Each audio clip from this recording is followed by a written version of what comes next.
اللہ اللہ اللہ الحمد للہ وکفی وسلام علی عبادہ الذین اصطفی اما بعد فاعوذ باللہ من الشیطان الرجیم بسم اللہ الرحمن الرحیم الذین ينفقون فی السراء والضراء والکاظمین الغیظ والعافین عن الناس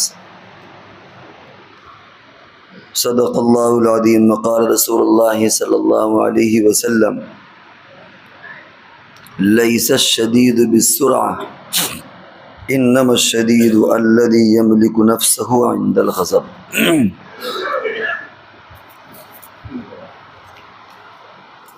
جو آیت پڑھی گئی اور ایک حدیث پڑھی، اس میں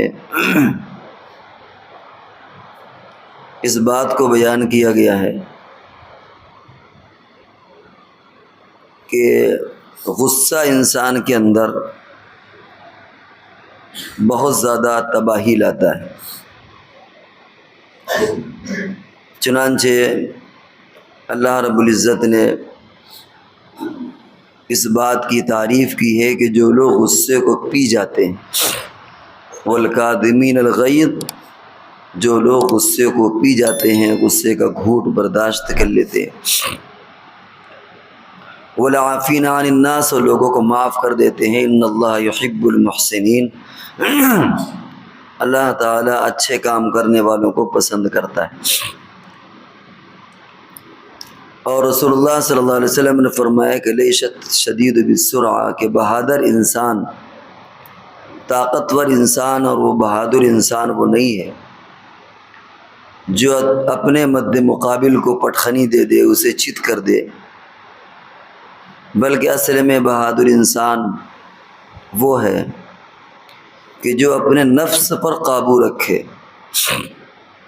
اور غصے کو پی جائے، خاص طور سے غصے کے وقت میں اپنے آپ پر قابو رکھے۔ ایک ہے غصہ آنا اور ایک ہے غصے کے تقاضے پر عمل کرنا۔ غصہ آنا یہ ایسی کوئی بری چیز نہیں ہے، بلکہ غصے کے جو تقاضے پر عمل کرنا ہے یہ بری چیز ہے۔ غصہ شیطان کی صفت ہے۔ حضرت آدم علیہ السلام اللہ تعالیٰ نے جب پیدا کیا اور اسے کہا کہ سجدہ کرو، اس نے انکار کیا، تو جہاں ایک طرف کبر، گھمنڈ اور بڑائی تھی، وہیں اسے غصہ اور طیش بھی آ گیا، اور یہ دونوں چیزیں تقریباً ملی جلی، غصہ ہونا اور گھمنڈ کا ہونا، غصہ ہونا اور کبر کا ہونا، یہ چیزیں تقریباً ملی جلی ہیں۔ کبر کے ذریعے سے غصہ پیدا ہوتا ہے، اور جب آدمی کو غصہ آتا ہے تو وہ بھی کبر ہی کی وجہ سے ہوتا ہے۔ تو اس کے کچھ نقصانات اور ہم کیسے بچیں، اس پر تھوڑی سی گفتگو ہو جائے۔ وہ یہ کہ غصے کے جو جسمانی نقصانات ہیں ان میں ایک تو گردن کی رگ پھول جاتی ہے جس وقت انسان غصے میں ہوتا ہے، تو اس کا چہرہ بھی بدل جاتا ہے، لال پڑ جاتا ہے، خون کا جوش ہوتا ہے، بلڈ پریشر بڑھ جاتا ہے، اور کبھی کبھی برین ہیمریج بھی ہو جاتا ہے۔ جب غصہ زیادہ ہوتا ہے تو وہ دماغ پر اٹیک کرتا ہے اور آدمی کو برین ہیمریج ہو جاتا ہے، اور کبھی کبھی دماغ کا پیرالائز بھی ہو جاتا ہے۔ آدمی صحیح ہو گیا ہے لیکن دماغی کوئی ایسی رگ پھٹ گئی، ایسا نقصان کہیں پر پہنچا کہ اب وہ زندگی بھر چلنے پھرنے کے قابل نہیں رہتا، کیونکہ دماغ سے ہی ساری نسیں جڑی ہوئی ہیں۔ تو انسان اس طرح اپاہج بن کر کے بیٹھ جاتا ہے۔ غصہ کبھی آتا ہے تو آدمی خودکشی بھی کر لیتا ہے، سوسائڈ بھی کر لیتا ہے، کبھی اپنی جان دے دیتا ہے۔ کبھی ایسا ہوتا ہے کہ اپنی اولاد پر غصہ آیا، اس کو پیٹ دیا، بیوی کو غصہ آیا اس کو پیٹ دیا، پھر آگے کے حالات خراب ہوتے ہیں، طلاق کی نوبت آ جاتی ہے۔ پھر مارنے میں آدمی یہ خیال نہیں کرتا کہ کہاں پیٹ رہا ہے، کہاں مار رہا ہے۔ اپنی اولاد ہے، چھوٹا ہے، بچہ ہے یا بچی، اس نے مار دیا، اسی جگہ پر مارا، کہ بہت سے واقعات ایسے ہوتے ہیں کہ بچے کی جان چلی جاتی ہے، چھوٹے بچے ہوتے ہیں نرم نازک، غصے میں مار دیا، جان چلی گئی۔ چہرے پر مار دیا، کان کا پردہ پھٹ گیا، کچھ اور نقصان ہو گیا۔ بڑا ہاتھ چھوٹے چہرے پر پڑے گا تو کچھ انگلیاں گال پر، کچھ کان پر، کچھ دماغ پر پڑتی ہیں، دماغ کی نسیں متاثر ہوتی ہیں۔ پھر بچہ جب بڑا ہوتا ہے وہ کند ذہن ہوتا ہے، یا نافرمانی کرتا ہے یا پڑھائی میں تیز نہیں ہوتا، تو لوگ علماء کے پاس، ائمہ کے پاس تعویذ لینے جاتے ہیں، ڈاکٹروں کے پاس، کہ اس کا ذہن کمزور ہو گیا، پڑھنے میں من نہیں لگتا۔ لیکن انہوں نے غور نہیں کیا کہ شاید بچپن میں کبھی مار دیا ہو، تو ایک 30 35 40 سال کے آدمی کا جو ہاتھ ہوتا ہے وہ تو مضبوط ہوتا ہے، چھوٹا بچہ نرم و نازک ہوتا ہے۔ سر پر مارا، اللہ جانے کون سی اندر کی کوئی رگ دب گئی، نقصان پہنچ گیا، جس کا اثر بعد میں ظاہر ہوتا ہے۔ سر کی چوٹ ایسی ہوتی ہے جس کا اثر 30 سال 40 سال 20 سال کے بعد ظاہر ہوتا ہے، تو بعد میں پھر روتے ہیں کہ یہ نقصان ہو گیا، وہ نقصان ہو گیا۔ اس لیے کنٹرول کرنے کی بہت ضرورت ہے۔ اور یوں بھی چہرے پر مارنا تو کسی کی بھی، انسان تو انسان، جانور کے بھی چہرے پر مارنا منع کیا گیا، اور آدمی کے چہرے پر تو حرام ہے مارنا، کیونکہ جتنے بھی آلات ہیں سننے کے، دیکھنے کے، چکھنے کے، سونگھنے کے، جتنی بھی صلاحیتیں وہ سب چہرے پر جمع ہیں۔ اس لیے چہرے پر مارنا، سر پر مارنا یہ حرام۔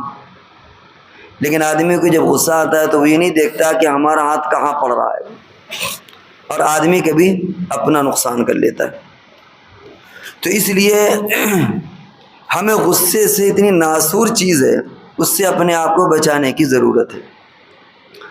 بہت سے لوگ اپنے ملازمین پر غصہ ہو جاتے ہیں، بعد میں دل کی دھڑکن بڑھ گئی، لوگ اسپتال لے کر کے جاتے ہیں، اور کبھی زندہ واپسی اور کبھی لاش واپس آتی ہے۔ بعض اپنے ہی اہل خانہ پر غصہ ہو جاتے ہیں۔ غصہ ہونا بری بات نہیں ہے، لیکن اس پر کنٹرول رکھنا، قابو پانا، یہ اہم چیز ہے۔ رسول اللہ صلی اللہ علیہ وسلم کے پاس ایک صحابی آئے، انہوں نے کہا اللہ کے رسول نصیحت کر دیجئے۔ فرمایا لا تغضب، غصہ مت کرنا۔ پھر انہوں نے کسی موقع پر اللہ کے رسول نصیحت کر دیے، فرمایا لا تغضب۔ جب بھی وہ کہتے تھے نصیحت کریے، آپ فرماتے تھے کہ غصہ مت کرو۔ آپ کو اطلاع پہنچی ہوگی کہ غصہ زیادہ کرتے ہیں، اس لیے فرمایا کہ غصہ مت کرو۔ آج جتنے سوسائڈ کے کیس ہوتے ہیں، جان دینے کے، ان میں اصل چیز غصہ ہی ہوتی ہے۔ جب غصہ زیادہ آتا ہے تو آدمی ذہن کام نہیں کرتا اس کا، اور اپنا نقصان کر بیٹھتا ہے۔ اس لیے ہمیں غصے کے وقت میں قابو رکھنے کی ضرورت ہے۔ جو ماہر نفسیات ہیں انہوں نے لکھا ہے کہ غصے سے نشہ کی عادت بھی پڑ جاتی ہے۔ کبھی کبھی آدمی غصے میں ہوتا ہے تو وہ جس لیول کا ہوتا ہے، کبھی سگریٹ پینا، کبھی کوئی اور نشے کا عادی ہو جاتا ہے۔ دل کی بیماریاں اس کی وجہ سے پیدا ہو جاتی ہیں۔ بہرحال یہاں کوئی تفصیل نہیں بیان کرنا، بلکہ کچھ نمونے دینا ہے کہ غصے کے ذریعے سے جسمانی کیا کیا نقصانات ہو سکتے ہیں، روحانی نقصانات، ایمانی نقصانات کیا ہوتے ہیں، کہ انسان کلمہ کفر تک بک دیتا ہے، کہیں اللہ کو برا بھلا کہہ دے، مذہب اسلام کو برا بھلا کہہ دے۔ ارے ایسے مذہب کی کیا لینا دینا، آدمی کیا ہے جھٹک کر کے مذہب کو کچھ کہہ دے، مسائل کو کچھ کہہ دے۔ بھائی مسائل کیا ہے؟ تو اللہ اور اس کے رسول کا فرمان ہے۔ کبھی شریعت کو کچھ کہہ دے، کبھی اللہ سے شکوہ کرے۔ تو کبھی ایسا ہوتا ہے کہ غصے میں آدمی کفر کی دہلیز پر داخل ہو جاتا ہے، ایمان سے نکل جاتا ہے، اس کو پتہ بھی نہیں چلتا کہ ہم کب ایمان سے نکل گئے، اور غصے میں وہ ایسے جملے بک دیتا ہے۔ ایسے موقع پر اگر شادی شدہ ہے تو نکاح بھی ختم ہو جاتا ہے، اسے پتہ ہی نہیں ہوتا، پھر آگے مزید جھگڑے پیدا ہوتے ہیں۔ تو اس لیے اس میں جسمانی نقصان بھی ہے، ایمانی اور روحانی نقصان بھی ہے۔ غصے کے سماجی نقصانات بھی ہیں۔ سماجی نقصان سب سے بڑا تو یہ ہے کہ آدمی اپنی بیوی کو ہی طلاق دے دیتا ہے۔ آدمی جب بھی مسئلہ پوچھتا ہے اس میں ایک جملہ لکھتا ہے کہ غصے میں طلاق دے دی۔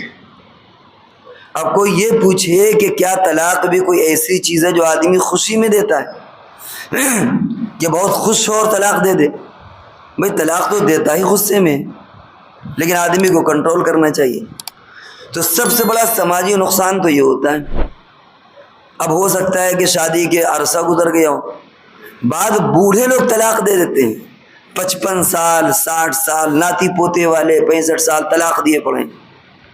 اب کیا ایسے موقع پر ناتی پوتے والے ہو گئے، کہیں جا بھی نہیں سکتے، اسی گھر میں رہنا ہے، بیوی سے بھی پردہ ہے، وہ جہنم زندگی ہو جاتی ہے کہ انسان اس کا تصور نہیں کر سکتا۔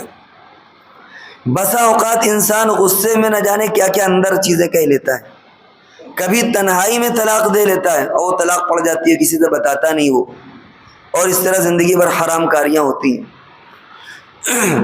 اسی طرح پڑوسیوں سے جھگڑے، رشتہ داروں سے جھگڑے، راستوں میں جھگڑے، یہ سب معاشرتی زندگی ہوتی ہے جو غصے کی وجہ سے تباہ ہو جاتی ہے۔ آپ دیکھیں اخبار پر، سوشل میڈیا پر، جہاں اس طرح کی خبریں آتی ہیں کہ انہوں نے ان کو مار دیا، وہاں آپ دیکھیں گے تو شروعات بہت معمولی چیز سے ہوتی ہے، گاڑی بھیڑ گئی، کچھ ٹچ ہو گیا، چھو گیا، یہ ہو گیا، وہ ہو گیا، چھوٹی چھوٹی چیزیں ہوتی ہیں اور آگے جا کر کے وہ جان لیوا ثابت ہو جاتی ہیں۔ اس میں آپس میں ہم مذہب بھی ہو سکتے ہیں اور خلاف مذہب بھی ہو سکتے ہیں۔ جب باتیں آپس کی ہوتی ہیں، وہ ایک مذہب کے ہیں، وہ کسی بھی مذہب کے بھی ہوں، تو بس یہ ہوتا ہے کہ بات چلی غصے سے اور آگے بڑھ گئی، اور ایسا کیا، یہ پھینک کے مار دیا، یہ کر دیا، وہ کر دیا، یہ چلا دیا، مر گیا۔ اور جب بات دوسرے مذہب کی ہوتی ہے تو وہاں کمیونل رنگ دے دیا جاتا ہے، حالانکہ ابتدا شروعات غصے سے ہوئی تھی۔ اور نوعیت ایسی ہوتی ہے کہ آدمی پھر مذہب نہیں دیکھتا، کیا پڑوس کے ملک میں غصے میں جانے نہیں لی جاتی، وہاں کون ہندو مسلم ہے، وہاں تو سب مسلمان ہیں، یا جہاں غیر مسلم رہتے ہیں کیا وہاں جانے نہیں جاتی لڑائی میں، وہاں کون مسلمان ہے۔ لیکن جہاں تنہا تنہا ہے وہاں تو کوئی مسئلہ نہیں، لیکن جہاں دو مذہب والے ہیں تو پھر اس کو رنگ بدل دیا جاتا ہے کہ وہ صاحب ایسا مارا کیوں، یہ کیوں ہوا، وہ کیوں ہوا، اور اس کی بنیاد آگے بڑھ جاتی ہے۔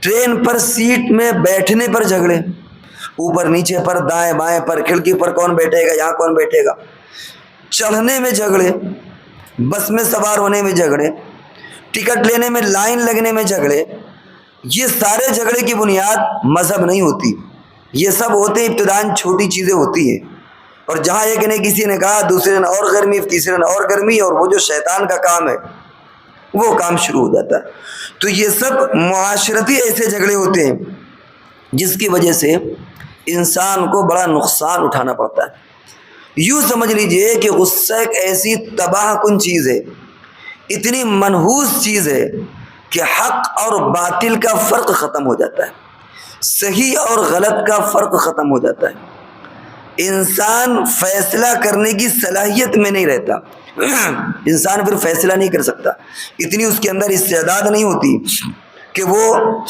فیصلہ کر سکے۔ اور ان سب چیزوں کا علاج کیا ہے؟ رسول اللہ صلی اللہ علیہ وسلم نے علاج بھی فرمایا۔ ایک علاج تو فرمایا کہ صبر کے ذریعے سے، ان اللہ مع الصابرین، اللہ تعالیٰ صبر کرنے والوں کے ساتھ ہے، صبر کا پھل میٹھا ہوتا ہے، صبر کے یہ فضائل، یہ فضائل، یہ فضائل، قرآن اور حدیث میں صبر کے بڑے فضائل بیان کیے۔ تو انسان غصے کو پی جائے، صبر کرے، اس کا نتیجہ اچھا ہوتا ہے۔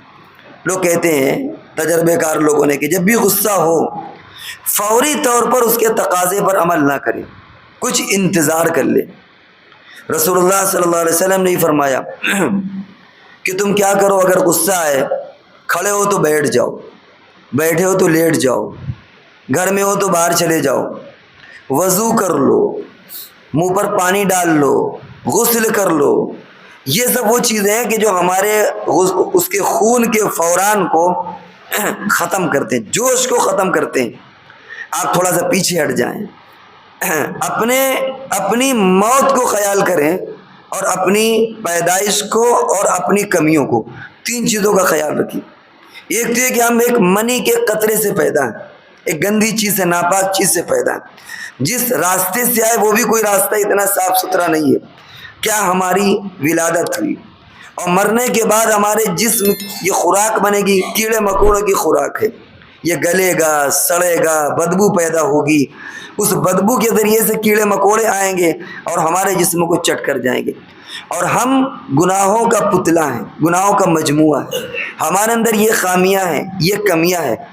جب انسان ان چیزوں کو غور کرے گا تو اپنی ذات میں وہ گر جائے گا، اپنی ذات میں وہ حقیر ہو جائے گا، اور خود بخود اس کا غصہ کم ہوگا۔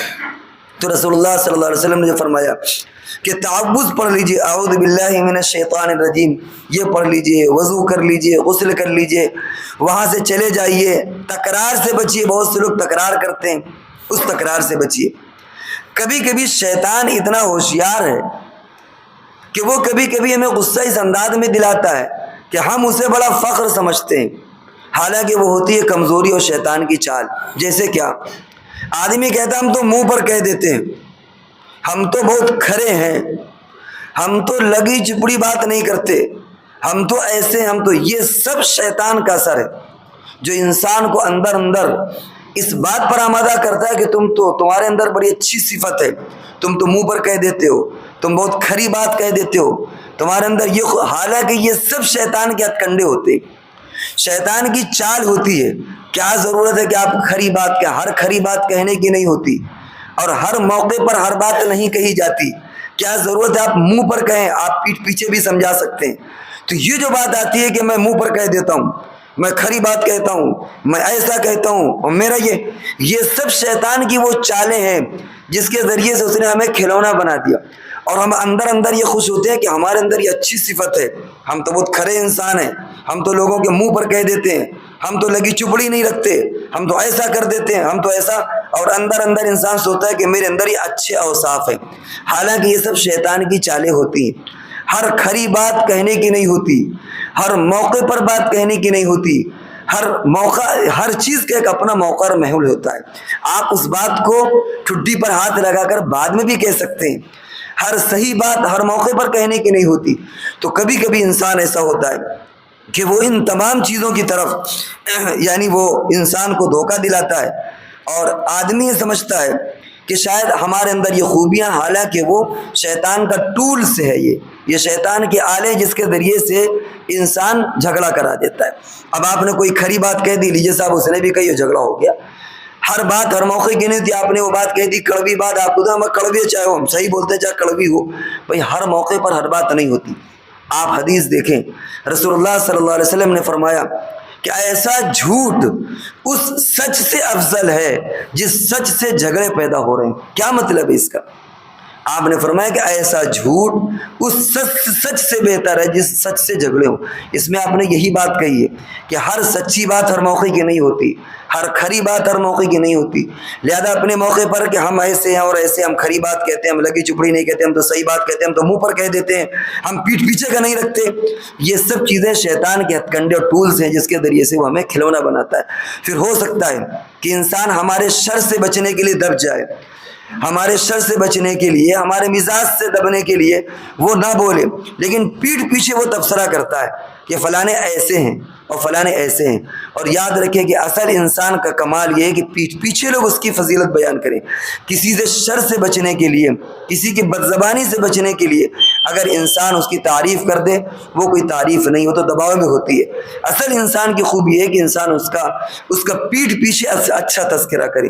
تو یہ چند باتیں غصے کے تعلق سے کہی گئی تھی کہ غصے سے جسمانی نقصان جو پہنچتے ہیں وہ کیا ہے کہ انسان سوسائڈ کر لیتا ہے، انسان کی رگ کبھی کبھی بلاکیج ہو جاتی ہے، کبھی کبھی برین ہیمروج ہو جاتا ہے، کبھی کبھی انسان کے دل کی چیزیں دل کی بیماریاں پیدا ہوتی ہے، انسان نشے کا عادی بن جاتا ہے، اور یہ تمام جو چیزیں ہوتی ہیں وہ جسمانی اعتبار سے ہوتی ہیں۔ اسی طرح روحانی اور ایمانی اعتبار سے یہ کہ انسان کبھی کبھی کلمہ کفر بک دیتا ہے، مسائل کو بلا بھرا کہتا ہے، اللہ سے شکوہ کرتا ہے، اسلام سے بیزار ہو جاتا ہے۔ اس طرح انسان کبھی کبھی روحانی اور ایمانی اعتبار سے کمزور ہوتا ہے، اور کبھی ایمان سے بھی نکل جاتا ہے، اس کو پتہ نہیں ہوتا۔ معاشرتی نقصان یہ ہے کہ سب سے پہلے بیوی کو جھگڑے میں طلاق دے دیتا ہے اور کہتا ہے کہ غصے میں ہی طلاق ہوتی ہے۔ کبھی اپنے بچوں کی پٹائی کر دی، کبھی بیوی کی پٹائی کر دی، کبھی چہرے پر مار دیا جہاں مارنا حرام ہے، کبھی پڑوسی سے جھگڑا کر لیا، کبھی گالی ٹچ ہو گئی ٹھک گئی اس پر جھگڑا کر لیا۔ یہ بہت ساری شکلیں ہوتی ہیں جو سماجی اعتبار سے انسان کو نقصان پہنچاتی ہیں، اور ان سب کا حل یہ ہے کہ انسان صبر کا معاملہ کرے، برداشت کر لے، وضو بنا لے، اعوذ باللہ پڑھ لے، کھڑا ہے تو بیٹھ جائے، بیٹھا ہے تو لیٹ جائے، نہا لے، اس بات کو بعد میں کرے، جس وقت غصہ ہے اس وقت اس کے تقاضے پر عمل نہ کرے، بلکہ گھر سے باہر چلا جائے۔ اگر ان تمام چیزوں کو ہم اپنائیں گے تو ہم شیطان کے چنگل پر نہیں پھنس پائیں گے۔ اور ایک آخری بات جو کہی گئی تھی کہ کبھی کبھی شیطان ہمیں جوش دلاتا ہے کہ تم تو بہت کھرے انسان ہو، تم تو لگی چپڑی نہیں رکھتے، تم تو بہت ایسے ہو ویسے ہو۔ اس انداز میں بھی کبھی کبھی شیطان ہماری شبیہ کو بھی خراب کرتا ہے، اور کبھی کبھی جھگڑے بھی پیدا ہو جاتے ہیں۔ اگر ان تمام چیزوں کو ہم ذہن میں رکھیں گے تو اللہ کی ذات سے امید ہے کہ شیطان ہم پر قابو نہیں آ سکتا۔ رسول اللہ صلی اللہ علیہ وسلم نے فرمایا کہ لیس الشدید بالسرعہ، کہ انسان بہادر وہ نہیں ہے جو کسی کو پچھاڑ دے، جو کسی کو چت کر دے۔ اصل بہادری یہ ہے کہ غصہ ہو اور غصے کے وقت میں وہ قابو پا جائے۔ اسی طرح قرآن پاک کہتا ہے والکاظمین الغیظ والعافین عن الناس، اللہ رب العزت کو ایسے بندے پسند ہیں جو غصے کو پی جائیں، کمزوروں کو معاف کر دیں۔ واللہ یحب المحسنین، اور اللہ تعالیٰ اچھے کام کرنے والوں کو پسند کرتے ہیں۔ تو یہ مختصر سی کچھ نصیحتیں تھیں جو غصے کے تعلق سے ہیں۔ ہر انسان اس میں مبتلا ہے، ہر انسان کو اصلاح کی ضرورت ہے، کہنے والا ہو یا سننے والے ہوں۔ اگر ہم ان پر عمل کریں گے تو انشاءاللہ پوری زندگی شیطان ہمارے اوپر قابو نہیں آ سکتا، اور ہم اچھی اور بہتر طور پر زندگی گزارنے والے بنیں گے۔ اللہ تبارک و تعالی ہم سب کو عمل کی توفیق عطا فرمائے۔ وآخر دعوانا ان الحمد للہ رب العالمین۔